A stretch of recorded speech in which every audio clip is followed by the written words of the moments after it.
Hello నమస్తే, నేను journalist YNR. కేంద్ర ప్రభుత్వం ఏపీ సీఎం చంద్రబాబు నాయుడుకి ఒక షాక్ ఇచ్చింది. ఆంధ్రప్రదేశ్ ముఖ్యమంత్రి పదే పదే మాట్లాడుతూ వస్తున్నమాట బనకచెర్ల ప్రాజెక్టుకు సంబంధించి. బనకచెర్ల ప్రాజెక్టు నిర్మాణానికి సంబంధించి 82,000 కోట్ల రూపాయలతో ఒక ప్రతిపాదనని కేంద్ర ప్రభుత్వానికి పంపించారు. 60,000 కోట్ల రూపాయల సాయం కేంద్ర ప్రభుత్వం చేయబోతుంది అంటూ నాయకులు మాట్లాడుతూ వస్తున్నారు ఆంధ్రప్రదేశ్లో కూటమి సర్కారుకు సంబంధించిన వాళ్ళు. సో బనకచెర్ల ఒక గేమ్ చేంజర్ కాబోతుంది అంటూ చెప్తూ వచ్చారు. గోదావరి జలాలను తుంగభద్ర బేసిన్ వరకు తీసుకెళ్లబోతున్నాం, ఆంధ్రప్రదేశ్లో ఇక సాగునీటి కష్టాలు లేకుండా చేస్తామని చెప్తూ వచ్చారు.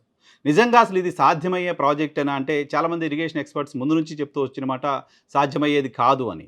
ఆంధ్రప్రదేశ్కి సంబంధించిన కొంతమంది బుద్ధిజీవులు మాట్లాడుతూ వస్తున్నమాట ఆంధ్రప్రదేశ్ ఇప్పుడున్న పరిస్థితుల్లో బనకచెర్ల లాంటి ఒక ప్రాజెక్ట్ని టేక్ ఓవర్ చేయడం అనేది సాధ్యం కాదు, అది టేకప్ చేయకుండా ఉంటే బెటర్ అంటూ మాట్లాడుతూ వచ్చారు.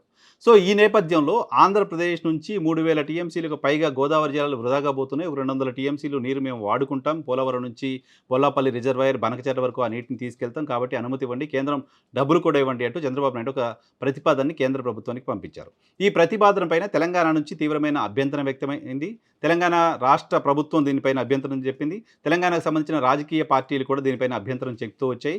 సో ఈ ప్రాజెక్ట్ ఎట్టి పరిస్థితుల్లో అడ్డుకోవాల్సిందే అంటూ కోరుతూ వచ్చాయి. 2 రాష్ట్రాల విభజన జరిగిన సందర్భంగా అపెక్స్ కౌన్సిల్లో నిర్ణయించిన తర్వాత అపెక్స్ కౌన్సిల్లో చర్చించిన తర్వాత మాత్రమే 2 రాష్ట్రాలు ప్రాజెక్టులపైన ఒక నిర్ణయం తీసుకోవాల్సి ఉంటుంది. 2 రాష్ట్రాల్లో ఏ రాష్ట్రం కొత్త ప్రాజెక్టు చేపట్టినప్పటికీ అపెక్స్ కౌన్సిల్లో చర్చించాలి అని ఒక నిబంధన ఉంది. అపెక్స్ కౌన్సిల్లో 2 రాష్ట్రాలు అలాగే కేంద్ర ప్రభుత్వానికి సంబంధించిన అధికారులు ఉంటారు. ముగ్గురు కలిసి ఒక నిర్ణయం తీసుకోవాల్సి ఉంటుంది. సో అలా కాకుండా పక్క రాష్ట్రంతో కనీసం చర్చించకుండా అపెక్స్ కౌన్సిల్లో పెట్టకుండా ఏ రకంగా బనకచెర్ల ప్రాజెక్ట్ని ఆంధ్రప్రదేశ్ సర్కార్ చేపడుతుంది అనేది తెలంగాణ రైజ్ చేస్తున్న అభ్యంతరం. దాంతోపాటు తెలంగాణకు సంబంధించిన నికర జలాలు వాడుకోవడంపై ఇంకా పూర్తిగా మేము దృష్టి పెట్టలేదు, వరద జలాల్లో కూడా మాకు వాటా ఉంటుంది, అటువంటప్పుడు వరద జలాలను బేస్ చేసుకుని బనకచెర్ల ప్రాజెక్ట్ని ఏ రకంగా కడతారు అనే అభ్యంతరాన్ని కూడా తెలంగాణ రైజ్ చేస్తూ వచ్చింది. సో ఆంధ్రప్రదేశ్ ప్రభుత్వం ఎట్టి పరిస్థితుల్లో దాన్ని మేము సాధిస్తాం, కేంద్రంలో ఎన్డీఏ సర్కార్ ఉంది, ఆంధ్రప్రదేశ్ రాష్ట్రంలోనూ ఎన్డీఏ సర్కార్ ఉంది, కాబట్టి ఎన్డీఏ సర్కారు మాకు సాయం చేస్తుంది అంటూ భావిస్తూ వచ్చిన చంద్రబాబుకు కేంద్ర ప్రభుత్వం షాక్నిచ్చింది. ఈ ప్రాజెక్టుకు సంబంధించి టర్మ్స్ ఆఫ్ రిఫరెన్స్ అడిగిన రాష్ట్ర ప్రభుత్వానికి దాన్ని రిజెక్ట్ చేస్తూ కేంద్ర ప్రభుత్వం నిర్ణయం తీసుకుంది. కేంద్ర పర్యావరణ శాఖ దీనికి సంబంధించి నిన్న ఒక కీలకమైన వ్యాఖ్య చేసింది. ప్రధానంగా దీనికి సంబంధించి ఇప్పటికే కేంద్ర ప్రభుత్వం చెప్తున్న దాని ప్రకారం వరద జలాల లభ్యతపై కేంద్ర జల సంఘం సిడబ్ల్యూసి సమగ్రంగా అధ్యయనం చేయాలి. అధ్యయనం చేసిన తర్వాత మాత్రమే ఈ ప్రాజెక్టుకు సంబంధించి ముందుకెళ్లడానికి అవకాశం ఉంటుంది. దాంతోపాటు 1980 గోదావరి ట్రిబ్యునల్ అవార్డుకు విరుద్ధంగా ప్రాజెక్టు ఉన్నదన్న అంశాలను పరిగణలోకి తీసుకోవాలి.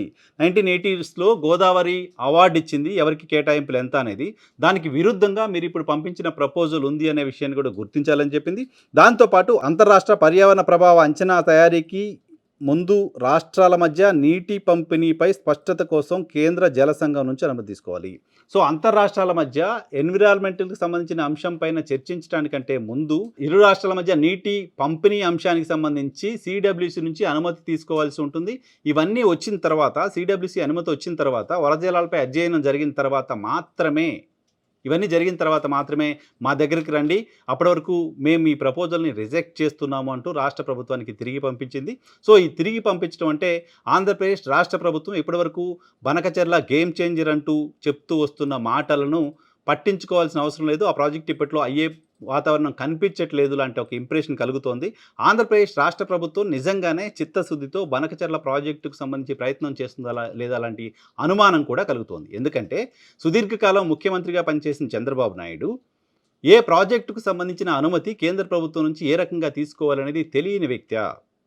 ప్రాజెక్టుకు సంబంధించి అనుమతులే లేనప్పుడు, ప్రాజెక్టుకు సంబంధించి పక్క రాష్ట్రం అభ్యంతరాలు వ్యక్తం చేస్తున్నప్పుడు, ఈ ప్రాజెక్ట్ నిర్మాణానికి సంబంధించి అపెక్స్ కౌన్సిల్ ఆమోదం లేనప్పుడు నేరుగా పర్యావరణ అనుమతులు ఏ రకంగా కోరతారు? ప్రొసీజర్ తెలియని వ్యక్తి కాదు కదా Andhra Pradesh CM. So procedure follow అవ్వకుండా ఇటువంటి అనుమతులు కోరి కేంద్ర ప్రభుత్వం ఇవ్వలేదనో ఇంకేదో పేరుతో కాలయాపన చేయాలని ఏమైనా అనుకుంటున్నారా? అమరావతి పేరుతో 1,00,000 కోట్ల ఖర్చు చేస్తున్నారు, మిగతా ప్రాంతాల పరిస్థితి ఏంటి అని ఒక ప్రశ్న రైజ్ అవుతున్న సందర్భంలో బనకచెర్ల పేరుతో రాయలసీమను సస్యశ్యామలం చేస్తాం, 80,000 కోట్లు 70,000 కోట్లు అని ఒక నంబర్ చెప్పి, ఆ నంబర్ చూపించి కేంద్రం అనుమతులు ఇవ్వట్లేదనో ఇంకో కారణంతో దాన్ని ఏమైనా డ్రాగ్ చేయాలనుకున్నారా, దాన్ని ఏమైనా ఆలస్యం చేయాలనుకుంటున్నారా లాంటి ఒక ఇంప్రెషన్ కూడా కలుగుతోంది. అదర్వైజ్ ప్రొసీజర్ ఫాలో అవ్వకుండా అనుమతులు ఏ రకంగా అడుగుతారు? అపెక్స్ కౌన్సిల్లో కనీసం చర్చించకుండా ఏ రకంగా ముందుకెళ్తారు? పక్క రాష్ట్రం అభ్యంతరం వ్యక్తం చేస్తున్న నేపథ్యంలో కనీసం పక్క రాష్ట్రంతో మాట్లాడే ప్రయత్నం కూడా చేయకుండా మీరుగా పర్యావరణ అనుమతులు ఏ రకంగా కోరుతారు? సో కేంద్రాన్ని విలన్గా చూపించే ప్రయత్నమో, అమరావతిలో మాత్రమే కాదు నేను రాయలసీమ కోసం కూడా 80,000 కోట్లో 70,000 కోట్లో ఖర్చు పెడుతున్నానని చెప్పే ప్రయత్నమో, సో కేంద్రం అనుమతులు ఇవ్వలేదు కాబట్టి నేను బనకచెర్ల కట్టట్లేదు అని రేపొద్దున కేంద్ర ప్రభుత్వాన్ని భారతీయ జనతా పార్టీని బదనాం చేసే ప్రయత్నమో హిడెన్‌గా ఏపీ సీఎంకి ఉందా అలాంటి ఒక ఇంప్రెషన్ కలుగుతోంది. సో భారతీయ జనతా పార్టీ నాయకులు ఏ రకంగా రెస్పాండ్ అవుతారు? కేంద్ర పర్యావరణ శాఖ ఇచ్చిన ఈ రిపోర్ట్‌లపైన, ఉత్తర్వులపైన రాష్ట్ర ప్రభుత్వం ఏ రకంగా యాక్ట్ చేస్తుంది అనేది చూడాల్సి ఉంది. ఖచ్చితంగా చంద్రబాబు నాయుడు సర్కారు తీసుకున్న నిర్ణయాన్ని తప్పుపడుతూ, ఇది సరిగ్గా లేదు అంటూ రాష్ట్ర ప్రభుత్వ ప్రపోజల్‌ని వెనక్కి పంపించటం అంటే కేంద్ర ప్రభుత్వం ఆంధ్రప్రదేశ్ ప్రభుత్వానికి షాక్ ఇచ్చినట్లుగానే చూడాల్సి ఉంది.